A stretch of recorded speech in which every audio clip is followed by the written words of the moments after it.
ভাঙড়ের তৃণমূল নেতা খায়রুল ইসলামের ওপর হামলার ঘটনা, আহত খায়রুল ইসলাম সহ মোট 4 জন।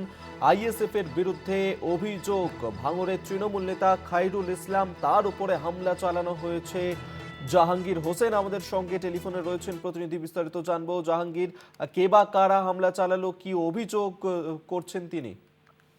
দেখো অভিক, তোমাকে জানিয়ে গেলি ভাঙড়ের গাজীপুর এলাকার ঘটনা। সেখানে তৃণমূল কংগ্রেস নেতা খয়রুল ইসলামের নেতৃত্বে সেখানে একটি মিটিং হয় এবং মিটিং এ প্রস্তুতি সবাই সেখানে পৌঁছায় খয়রুল ইসলাম, এবং সেখানে তার অনুগামীদের উপর হামলা চালানো হয়। এমনকি খয়রুল ইসলাম যে গাড়িতে করেছিল সেই গাড়িতে ভাঙচুর চালানো হয়।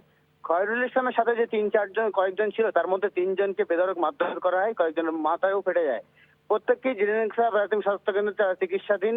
এবং যেটা অভিযোগ উঠছে, তারা খয়রুল ইসলামের বা তৃণমূল কংগ্রেসের পক্ষ থেকে ওই এলাকায় একটি মিটিং ছিল, সেই মিটিং এ যাওয়ার সময় সেখানে আইএসএফ এর সাথে বচসা হয়েছে। সেখানে আইএসএফ কর্মী সমর্থকরা তারা কিন্তু তৃণমূল কর্মী সমর্থকদের মারধর করে।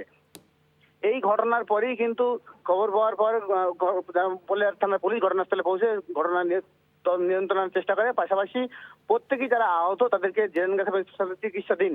এবং খবর তারপরেই কিন্তু ঘটনাস্থলে অর্থাৎ জেরেনগা স্বাস্থ্য কেন্দ্রে পৌঁছায় ক্যানিং পুরের বিধায়ক শওকত মোল্লা। আহত ব্যক্তিদেরকে দেখেন এবং তাদের সাথে কথাবার্তা বলেন। তবে আইএসএফ এর পক্ষ থেকে আইএসএফ বিধায়ক নওশাদ সিদ্দিকী তিনি যেটা দাবি করলেন যে ওই এলাকায় আইএসএফ এর যে খয়রুল ইসলাম অর্থাৎ তৃণমূল নেতৃত্বর যে যারা ওখানে গিয়ে গালাগালি শুরু করে এবং তার প্রতিবাদ করলে সেখানেই বচসা সৃষ্টি হয়। তারপরে এই ঘটনা ঘটেছে। তবে বিস্তারিত তিনি জানেন না, পরবর্তী জানার পরে তিনি বলতে পারবেন।